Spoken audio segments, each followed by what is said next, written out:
ನಮಸ್ಕಾರ. ಇವತ್ತು attention deficit hyperactivity disorder ADHD ಅಂತ ಕಾಮನ್ ಆಗಿ ಹೇಳ್ತೀವಿ. ಅಂದರೆ ಏನು ಅಂತ ತಿಳ್ಕೊಳ್ಳೋಣ. ನನ್ನ ಹೆಸರು ಡಾಕ್ಟರ್ ಪರಿಮಳ ವಿ ತಿರುಮಲೇಶ್. ನಾನು senior consultant neonatology and paediatric ಸ್ಪೆಷಾಲಿಟಿಯಲ್ಲಿ ಅಟ್ ಆಸ್ಟರ್ CMI ಹಾಸ್ಪಿಟಲ್.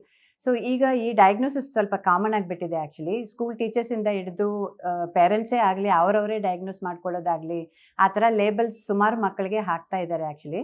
ಆ ಥರ ಲೇಬಲ್ ಹಾಕೋಕ್ಕೆ ಮುಂಚೆ ಅಟೆನ್ಷನ್ ಡೆಫಿಸಿಟ್ ಹೈಪರ್ ಆಕ್ಟಿವಿಟಿ ಅಂದರೆ ಏನು ಅಂತ ಎಲ್ಲರಿಗೂ ಕ್ಲಿಯರ್ ಆಗಿ ಗೊತ್ತಾಗಬೇಕು. ಈಗ ಚಿಕ್ಕ ಮಕ್ಕಳು ತಗೊಂಡ್ರೆ ಟಾಡ್ಲರ್ಸ್ ಅಂತೀವಿ, ಜಸ್ಟ್ ಈಗ ನಡೆಯೋಕ್ಕೆ ಕಲ್ತಿರೋ ಮಕ್ಕಳು ಆ ಥರ ಅವರು ಯಾವಾಗಲೂ ಹೈಪರ್ ಆಕ್ಟಿವೇ ಇರ್ತಾರೆ. ನಾರ್ಮಲ್ ಆಕ್ಟಿವಿಟಿಗಿಂತ ಅಂದರೆ ನಮ್ಮ ಎನರ್ಜಿಗಿಂತ ಅವ್ರ ಎನರ್ಜಿ ಲೆವೆಲ್ ಸ್ವಲ್ಪ ಹೈ ಇರುತ್ತೆ. ಫಸ್ಟ್ ಟೈಮ್ ಎಲ್ಲ ಎಕ್ಸ್ಪ್ಲೋರ್ ಮಾಡ್ತಾರೆ, ಫಸ್ಟ್ ಟೈಮ್ ನಡೀತಾ ಇದ್ದಾರೆ, ಆ ಎಕ್ಸೈಟ್ಮೆಂಟಲ್ಲಿ ಯಾವಾಗಲೂ ಕುಣಿತಾ ಇರ್ತಾರೆ, ಇಲ್ಲಿ ಅಲ್ಲಿ ಓಡಾಡ್ತಾ ಇರ್ತಾರೆ, ಹೊಸ ಹೊಸ ಥಿಂಗ್ಸ್ ಏನು ಎಕ್ಸ್ಪ್ಲೋರ್ ಮಾಡ್ತಾ ಇರ್ತಾರೆ. ಅದನ್ನು ನಾವು ಹೈಪರ್ ಆಕ್ಟಿವಿಟಿ ಅಂತ ಕರೆಯೋಕ್ಕಾಗಲ್ಲ. ಸೊ ನಾವು ಈ ಥರ ಲೇಬಲ್ ಮಾಡಬೇಕಾದ್ರೆ ಫಸ್ಟ್ ಥಿಂಗ್ ಏನು ಗೊತ್ತಾಗಬೇಕು ಅಂದರೆ ಮಿನಿಮಮ್ ಆ ಮಗುಗೆ ಏಜು 4 years ಆದರೂ ಮಿನಿಮಮ್ ಆಗಿರಬೇಕು. 4 years ಮೇಲೆ ಆ ದೊಡ್ಡ ಮಗು ಇದೇ ಥರ ಚಿಕ್ಕ ಮಗು ಥರ ಅದೇ ಥರ ಆಡ್ತಾ ಇದ್ದರೆ ಆವಾಗ ನಾವು ADHD ಬಗ್ಗೆ ಚಿಂತೆ ಮಾಡಬೇಕು. ಸೊ ತುಂಬ ಚಿಕ್ಕ ಮಕ್ಕಳ ಮೇಲೆ ಈ ಲೇಬಲ್ ಅದು ಹಾಕಬೇಡಿ. ಇದು ಹೈಪರ್ ಆಕ್ಟಿವಿಟಿ ಅಂತ. ಸೊ ಇದರಲ್ಲಿ 2 ಇದಿದೆ, ಪಾರ್ಟ್ಸ್ ಇದೆ. ಒಂದು ಭಾಗ ಅಟೆನ್ಷನ್ ಡೆಫಿಸಿಟ್ ಅಂತ, ಎರಡನೇದು ಹೈಪರ್ ಆಕ್ಟಿವಿಟಿ ಡಿಸಾರ್ಡರ್ ಅಂತ.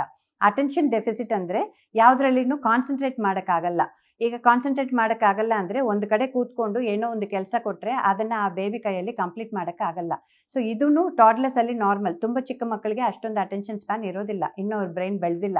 ಅದೇ ದೊಡ್ಡ ಮಗು ಒಂದು 3 years 4 years ಮಗು ಕ್ಲಾಸಲ್ಲಿ ಅದಕ್ಕೆ ಒಂದು ಪೀರಿಯಡಲ್ಲಿ ಕೂತ್ಕೊಳ್ಳೋಕ್ಕಾಗ್ತಾ ಇಲ್ಲ, ಮಧ್ಯದಲ್ಲಿ ಎದ್ದು ಓಡಾಡ್ತಾ ಇದೆ. ಆ್ಯಕ್ಚುಲಿ ಟೀಚರ್ ಏನೋ ಹೇಳ್ತಾ ಇದ್ದಾರೆ ಬಟ್ ಮಗು ಎಲ್ಲೋ ಇದೆ, ಆ ಥರ ಕಾನ್ಸಂಟ್ರೇಷನ್ ಅದು ಕಮ್ಮಿ ಇದೆ, ಆ ಥರ ಇದ್ದರೆ ಅದೆಲ್ಲ ಸಿಂಪ್ಟಮ್ ಆ್ಯಕ್ಚುಲಿ ಇದು ಅಟೆನ್ಷನ್ ಡೆಫಿಸಿಟ್ ಇರ್ಬೋದು ಅಂತ. ಸೊ ಯಾವ್ದು ಸಿಂಪ್ಟಮ್ಸು ನಾವು ಇದು ಒಳಗಡೆ ಹಾಕ್ಬೋದು ಅಂತ. So attention deficit symptoms main thing ಅದು ಟೀಚರ್ಸಿಂದನೇ ಬರುತ್ತೆ. ಅವ್ರು ಹೇಳ್ತಾರೆ ಕ್ಲಾಸಲ್ಲಿ ಒಂದು ಕಡೆ ಕೂರಲ್ಲ, ಎಲ್ಲ ಕಡೆ ಓಡಾಡ್ತಾನೆ ಇರ್ತಾರೆ, ಬೇರೆಯವ್ರನ್ನೂ ಡಿಸ್ಟರ್ಬ್ ಮಾಡ್ತಾ ಇರ್ತಾರೆ. ಆ್ಯಕ್ಚುಲಿ ಕಂಟಿನ್ಯೂಸ್ ಆಗಿ ಮಾತಾಡ್ತಾ ಇರ್ತಾರೆ. ಏನಾದರೂ ಕ್ವೆಶನ್ಸ್ ಕೇಳಿದರೆ ಅವ್ರು ಟರ್ನ್ ವೆಯ್ಟ್ ಮಾಡಲ್ಲ, ಫಸ್ಟ್ ಇವರೇ ಮಾತಾಡ್ತಾರೆ, ಬೇರೆ ಯಾರಿಗೂ ಚಾನ್ಸ್ ಕೊಡೋದಿಲ್ಲ. ಇದೆಲ್ಲ ನಾವು ನಾರ್ಮಲ್ ಆಗಿನೂ ಮಕ್ಕಳು ಮಾಡ್ತಾರೆ. ಅದರಿಂದ ನೀವು ಲೇಬಲ್ ಮಾಡೋಕ್ಕೆ ಮುಂಚೆ ಯಾವಾಗಲೂ ಅಸೆಸ್ ಮಾಡಿಬಿಟ್ಟು ಆ ಥರ ಇದೆಯಾ ಅಂತ ಕರೆಕ್ಟಾಗಿ ಪ್ರೊಫೆಷ್ನಲ್ ಹತ್ರ ಚೆಕ್ ಮಾಡಿ ಲೇಬಲ್ ಮಾಡಬೇಕು. ಯಾಕಂದರೆ ನಾರ್ಮಲ್ ಮಕ್ಕಳು ಮಾಡೋ ಚಾನ್ಸಸ್ ಇದೇ ಥಿಂಗ್ಸ್ನ ಮಾಡೋ ಚಾನ್ಸಸ್ ಜಾಸ್ತಿ ಇದೆ. ಇದು ಅಟೆನ್ಷನ್ ಡೆಫಿಸಿಟಿಂದ ಆಗೋದು.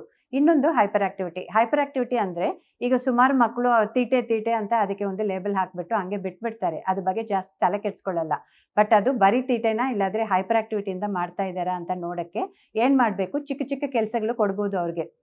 ಕೂತ್ಕೊಂಡು ಒಂದು ಚಿಕ್ಕ ಡ್ರಾಯಿಂಗ್ ಮಾಡೋದಾಗಲಿ, ಒಂದು ಕಲರಿಂಗ್ ಮಾಡೋದಾಗಲಿ, ಏನೋ ಒಂದು ಬಿಲ್ಡಿಂಗ್ ಬ್ಲಾಕ್ಸ್ ಕೊಟ್ಟು ಅದನ್ನು ಜಾಯಿನ್ ಮಾಡೋದಾಗಲಿ, ಆ ಥರ ಮಾಡೋಕ್ಕೆ ಒಂದು ಕೆಲಸ ಕೊಟ್ಟಾಗ ಕೂತ್ಕೊಂಡು ಕರೆಕ್ಟಾಗಿ ಮಾಡಿಬಿಟ್ಟು ಆಮೇಲೆ ಆ ಮಗು ಓಡಾಡ್ತಾ ಇದ್ದರೆ ಅದು ADHD ಅಂತ ಲೆಕ್ಕ ಬರಲ್ಲ.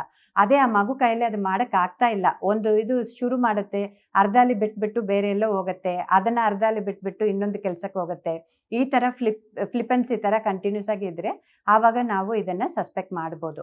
ಸೊ ಸ್ಕೂಲ್ ಟೀಚರ್ಸು ಸ್ವಲ್ಪ ಐಸ್ ಓಪನ್ ಮಾಡಿ ಈ ಥರ ಇರೋ ಮಕ್ಕಳಿಗೆ ಸ್ವಲ್ಪ ಸ್ಪೆಷಲ್ ಅಟೆನ್ಷನ್ ಕೊಡಬೇಕಾಗತ್ತೆ. ಯಾಕಂದರೆ ಒಂದು ಪೇರೆಂಟ್ಸ್ಗೂ ಸರಿ ಟೀಚರ್ಸ್ಗೂ ಸರಿ ಒಂದು ಮೇನ್ ಇದು ಏನಂದರೆ ಲೆಸನ್ ಏನಂದರೆ ಇದು ಮಗು ಬೇಕು ಅಂತ ಮಾಡ್ತಾ ಇಲ್ಲ.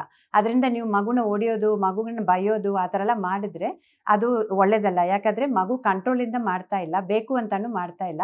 ಇದು ಒಂದು type of brain disorder actually. ಅದಕ್ಕೆ ಟ್ರೀಟ್ಮೆಂಟು ಇದೆ. ಅದರಿಂದ ನೀವು ಈ ಥರ ಇರೋವಾಗ ಸುಮ್ಮನೆ ಅವ್ರನ್ನ ಹೊಡೆದು ಬೈದು ಆ ಥರ ಮಾಡ್ದಿರ ಫಸ್ಟ್ ತಿಳ್ಕೊಳ್ಳಿ ಆ್ಯಕ್ಚುಲಿ ಈ ಥರ ಪ್ರಾಬ್ಲಮ್ ಇದೆಯಾ ಮಗುಗೆ ಅಂತ. ಆ ಥರ ತಿಳಿಸ್ಕೊಂಡು ಪ್ರಾಬ್ಲಮ್ ಏನಾದರೂ ಇದ್ದರೆ ಅದಕ್ಕೆ ಟ್ರೀಟ್ಮೆಂಟ್ಸ್ ಅದು ಇದೆ, ಮೆಡಿಸಿನ್ಸ್ ಇದೆ, ಬಿಹೇವಿಯರಲ್ ಥೆರಪಿ ಇದೆ, ಅದನ್ನೆಲ್ಲ ಮಾಡಿ ಸರಿ ಮಾಡ್ಬೋದು. ಬಟ್ ತುಂಬ ಚಿಕ್ಕ ಮಕ್ಕಳು ನಾರ್ಮಲ್ ಆಗಿ ಮಾಡೋದನ್ನು ಲೇಬಲ್ ಮಾಡೋಕ್ಕೆ ಹೋಗಬೇಡಿ. ಧನ್ಯವಾದಗಳು.